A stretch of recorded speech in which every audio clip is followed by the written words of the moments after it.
Alrighty, so welcome back. This is going to be an interesting one. You may not understand exactly what all you're looking at, so I'll go through real quickly what we're doing here today. We are building a test bench.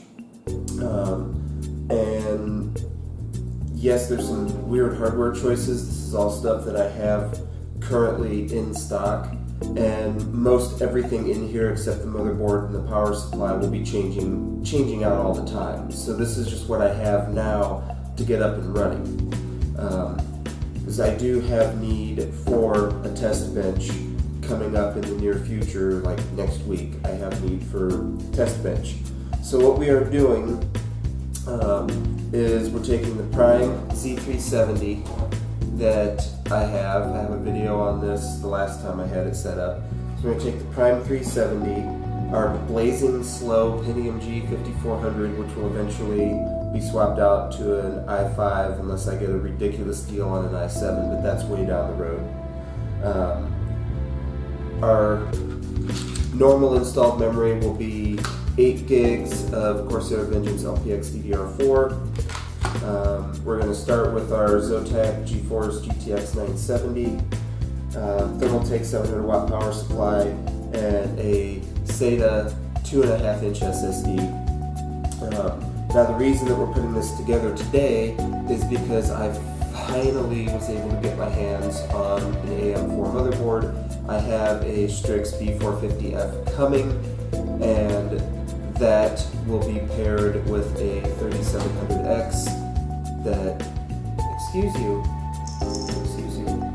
go away. That will be paired with 3700X that is supposed to be compatible with the board as is. So we'll find out if I have to end up buying a 2600 to do the update. I'm not going to buy a 3000G. I'll spend $120 on a 2600 and have a decent processor laying around for other use. I mean, why not? Eventually I'll get a B550 ITX. Pretty much anything motherboards is almost impossible to find right now. I had an X570i on back order, but Newegg changed it from expecting more to not expecting more, so we're just going to run with this. So this board is going to be used to test my Trident Z Neo that will be going in that build. That way I know it's good before the rest of that gets here, because the RAM got here first. And then I also have the M2 headed for it, and I'll want to run that through its paces as well on this. That way I know that system is good to go when I first put it together. That will be the first system. Actually, my laptop, I just realized, is all solid state. That will be my first all solid state desktop. I will not have any rotational storage or optical media in it at all.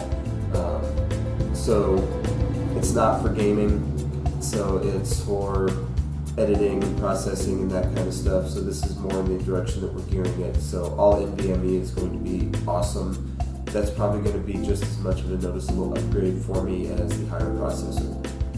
So we're putting this all in this overly giant Corsair case that I'm not a huge fan of because of how big it is, but for what we're doing here, it will make it very easy to work in and do all that stuff, which is nice because I don't really want to spend $200 on a wet bench right now. Eventually I would like to, but that's just, I have more other directions. I want to put that into storage right now, and eventually a nicer graphics card once the 3000s drop. I just can't justify spending $300 to $400 on an RTX card when I'm not going to use any of the ray tracing, and 3000 is coming supposedly sometime this year. I'd rather just spend the money on that. So let's get this bad boy started. Let's get building.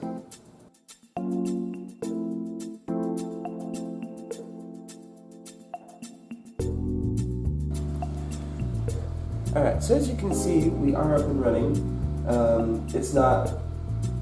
It's clean, it's not super clean, but it's a bench test system, so stuff's going to be pulled and installed all the time. It's going to be constantly played with.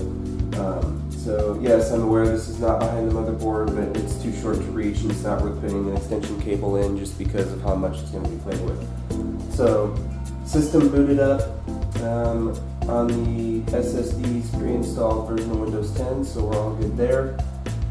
So I've got the base, this is what I call base configuration, so I have the 8 gigs of the Corsair LPX in there. So the point of this to build today is going to be to test these guys so that they're ready to go when I build my new system when the rest of that stuff gets here. I will also have two M.2 drives coming that will need to be tested, and we'll use this to test those because we're going to do some pretty cool stuff. Like I said, I'm getting closer to phasing out hard drives completely, which is expensive, but it's also really cool. This will lead me to where the only hard drives that I have left running are in the server. So arguably, if I sprung for, I could probably get away with 2 terabytes, maybe 4, ideally 4 terabytes of SSD storage, and I could be hard drive free. So we're getting really, really close. My laptop is hard drive free, my new desktop will be hard drive free, and this is hard drive free. The other cool thing is that all 3 have USB-C ports, so I'm going to be doing some really cool stuff with USB flash storage to have, in addition to having the network, also having stuff that I can walk back and forth across to. So we're going to have some high-speed flash storage in there as well. Yeah, I didn't even hook up the front panel. This has a power on button right on the motherboard. So we're going to swap our RAM over to the Neo, and then I have Memtest 86 Plus, and we're going to find out if this stuff's any good.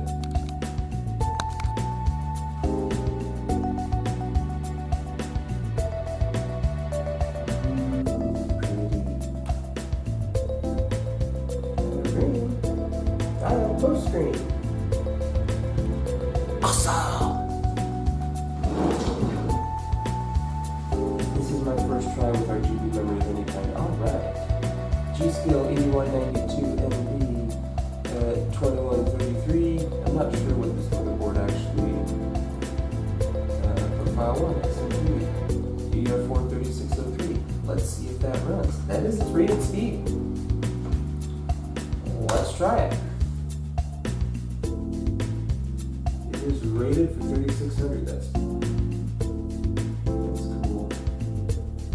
I'm not a huge RGB guy. You will never see me build one of those computers. It's got like all fans and all that stuff. But a couple sticks of RGB RAM plus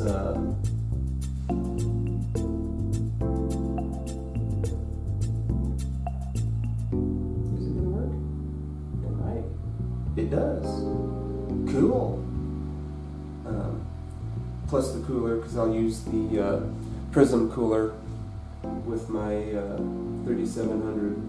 I'm not going to overclock it, so I'm not worried about bringing in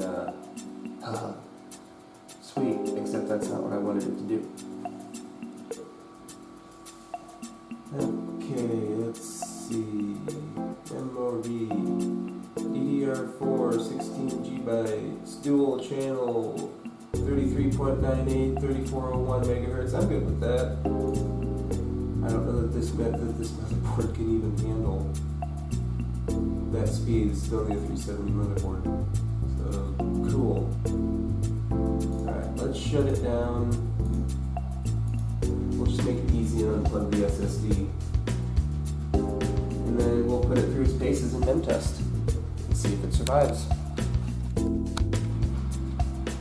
Alright, let's see. Here's our system info. Everything is correct.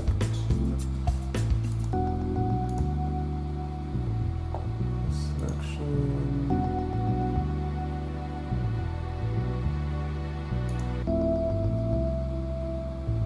Okay. Everything is running. Let's just do one pass. I don't want it to take forever. So if I exit, how do I start it? I just have to reboot.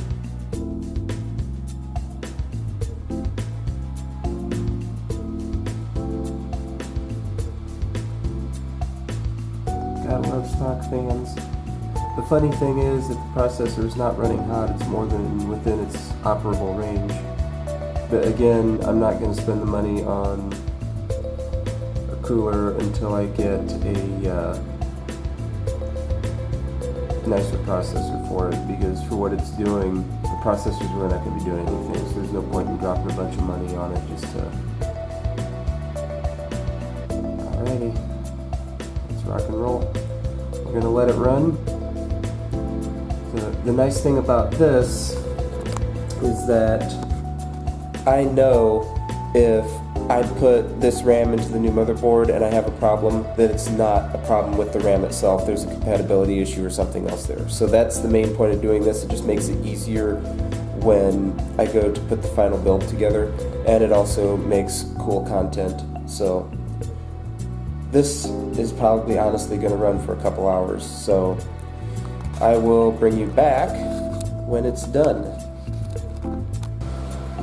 So UPS was just here, and remember when I said I finally got my hands on one? Well, that's now literal. This is my board. Now I don't have the processor yet, I don't have the M2s yet, so I really can't do anything until I get the processor, and I don't know how long that's going to be. But we can still open it up and see what we have, make sure everything is in here. SATA cables, yeah, don't need those. That's cool. Stickers, bling.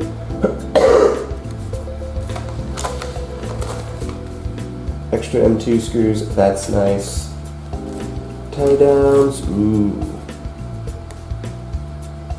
Bling, shinies. Header, and our actual board itself.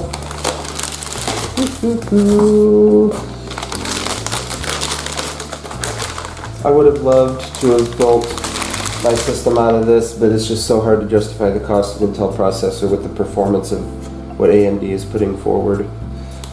Look at that! It's so cool! So much high speed. This is awesome. I absolutely love it. I can't wait to play with it. I really hope it works. It is open box, supposedly brand new, so we'll see. We got... What? Dual M2? No. So we got one M2 over here, we got one M2 up here. Awesome. I will be using both of those. One will be my boot drive, one will be my storage drive.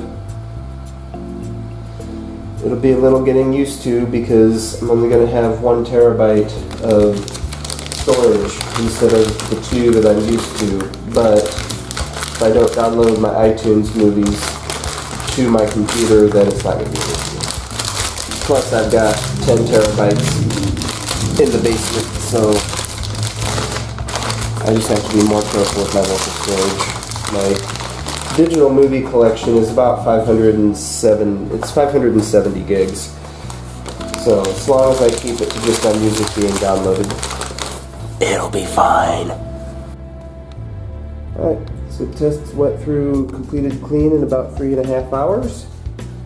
Give you a look at what it looks like with the RGB. So this is going to be where we're going to leave this video. We are wrapped up and good. Now I technically could build the system when I get the processor. I'll have everything except the larger M2 SSD, but I'm going to wait because I will need a couple parts from Silver Lake to do this build, so I'm just going to wait until I have the M2 in hand, tested and ready to go. That way I can still use Silver Lake's 2 terabyte hard drive up until we're ready to go. So that is what we got for this. This will be a nice bench testing PC. I do hope hopefully to eventually get a more bench case for it, but we'll just see how that goes. I've got a bunch of other stuff to do first. So thank you for watching. Keep building. Make it your world.